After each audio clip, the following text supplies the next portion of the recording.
Good day and welcome to the Dining Room Table, U.S. and Israel Defense Leaders Joint Press Conference. Subscribe, like, and share. Here you have U.S. Secretary of Defense Lloyd Austin in Israel meeting with Israel Minister of Defense Yoav Gallant. They are putting out a joint press conference, giving a statement to the world about their partnership and what's happening in the Middle East. In this video, you will hear from Minister Gallant. You can check out my other video where you will hear the report of Secretary Austin. I also have some Q&A that we've pulled out to highlight. And a lot of what Minister Gallant is talking about, I have other videos coming or already out pertaining to those topics. Let's hear from the minister.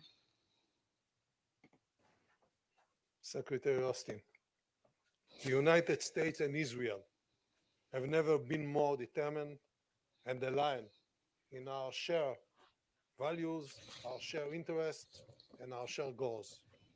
My friend General Austin, you have shown the people of Israel and the entire world what it means to be a leader and a partner.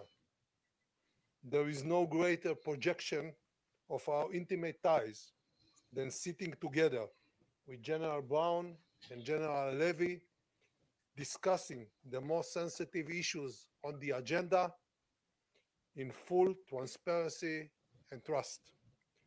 Thank you, Secretary, for your deep commitment to Israel's security.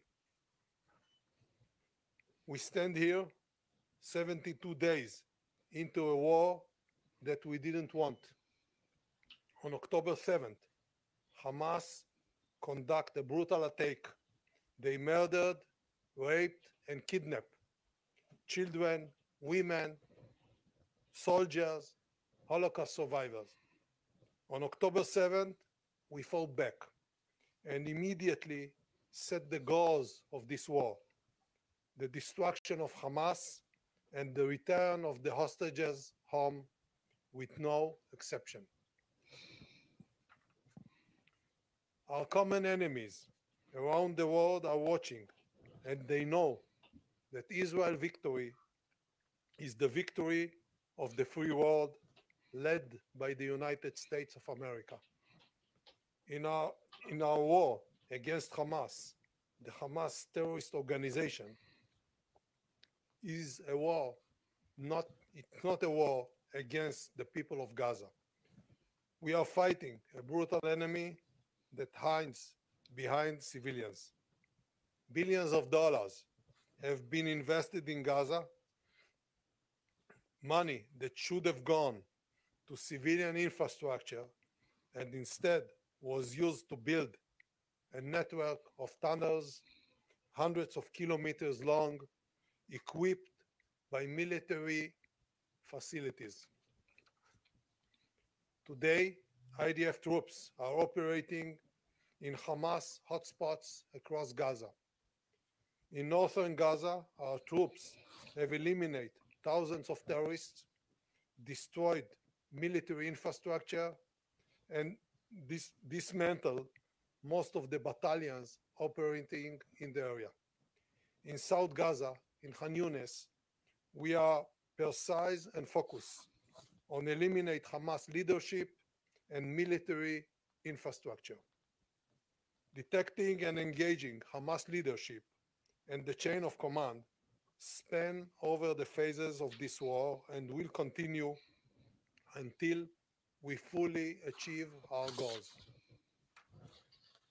Secretary Austin, we both know the complexities of war. We both fought brutal terrorist organization. We know that it takes time. Unlike our enemies, we are defending our values and we operate according to international law. The IDF is operating to minimize the harm to civilian population. We are also working with international partners to facilitate the delivery of humanitarian aid. Yet, anytime we discuss humanitarian issues, we must remember the 129 hostages we held in Gaza. This is the most humanitarian issue. On October 8th, a day after Hamas attack, Hezbollah opened fire unprovoked. The threats of rockets, missiles, and drones is unacceptable.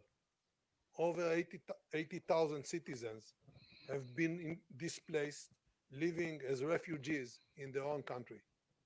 We are determined to create a new reality, restoring security in the area, based on UN Resolution 1701, pushing back Hezbollah. We will bring back the residents of the north to their homes on the border after full security will be restored. We prefer to do so via understanding, ensuring that the border region is clear of terrorists and does not allow direct threats of our citizens. If such a process will not be implemented diplomatically, we will not hesitate to act. Today, we also discuss the growing global threat posed by the Houthis terrorist organization. Their action threaten international freedom of navigation, and their reckless behavior, firing ballistic missiles, cruise missiles, and drones against Israel, can drag the region into war. The State of Israel values US leadership, and we will support international efforts. At the same time, we maintain the right to take all the actions necessary to defend our sovereignty and our citizens. Hamas, Hezbollah, and the Houthis are funded, supported, and trained by one source of evil, Iran. And unfortunately, this is only their secondary effort. Iran's major effort is acquiring military nuclear capabilities, and this continue even now. We are aware of their actions, and we are ready to defend ourselves. We must take a stand. The world is watching us now. This includes our enemies, Hamas, Hezbollah, and Iran. The image they see today is powerful as we stand here united. We are resilient and determined, and we will win on every front. Thank you once again, Mr. Secretary. Thank you for coming, and thank you for your support and your friendship. Thank you very much.